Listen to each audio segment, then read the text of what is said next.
നരകം. എത്ര ഭയാനകരമാണ് അള്ളാഹുവിന്റെ നരകം.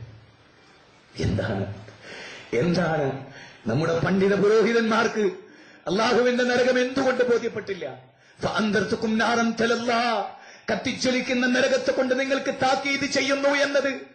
ഉടുതുണിക്ക് മറുതുണിയില്ലാതെ ജീവിച്ച കാലത്ത് കള്ളിച്ചെടിയുടെ മുള്ളെടുത്ത് മാറിടത്തിൽ കുത്തി ഔറത്ത് മറച്ച സഹോദരിമാരും ഡ്രസ്സുകൾ ആയിരക്കണക്കിനുണ്ടായിട്ട് മാറിടം കാണിച്ച് സൗന്ദര്യം കാണിച്ച് ജീവിക്കുന്ന പെണ്ണുങ്ങളും നാളെ റബ്ബിന്റെ കോടതിയിൽ വരും.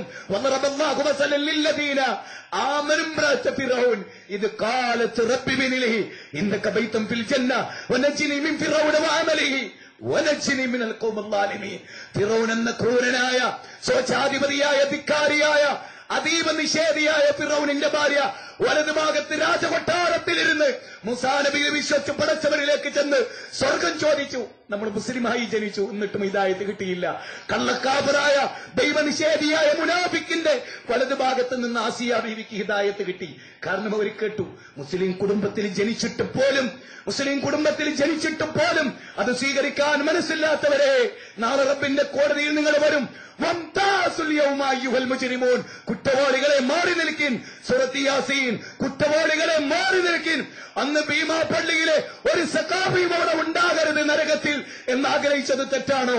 ഒരു സുന്നി പ്രവർത്തകനും ഒരു മുജാഹിദ് പ്രവർത്തകനും ഒരു പോപ്പുലർ ഫണ്ടുകാരനും ഒരു ജമാഅത്തെ ഇസ്ലാമിക്കാരനും ഒരു തബ്ലീഗുകാരനും ഒരു ഹിന്ദുവും ആ നരകത്തിൽ ഉണ്ടാകരുത് എന്ന് വിചാരിച്ചത് തെറ്റാണോ?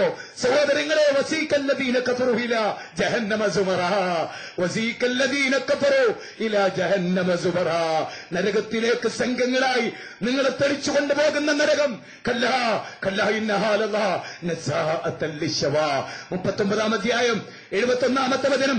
വൈമിൻകും ഇല്ലാ വാരിദുഹാ കാന അലാ റബ്ബിക ഹത്മൻ മഖ്ദിയ്യാ. 19-ാം അധ്യായം 71-ാമത്തെ വചനം.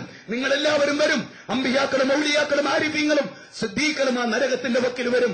വഴുവഴുത്ത മുള്ളുള്ള മുൾക്കിരീടമുള്ള പിടിച്ചു വലിക്കുന്ന നരകത്തിന്റെ സിറാത്ത് എന്ന പാലത്തിൽ വന്ന് നരകത്തിലേക്ക് വീണ് എന്റെ കഷ്ടമേ, എന്റെ നാശമേ എന്ന് വിലപിക്കാൻ ഭീമാ പള്ളിയിൽ ഒരു മനുഷ്യരുണ്ടാകരുത് എന്നാഗ്രഹിച്ചത് എന്റെ തെറ്റാണോ? നിങ്ങൾ ചിന്തിക്കണം.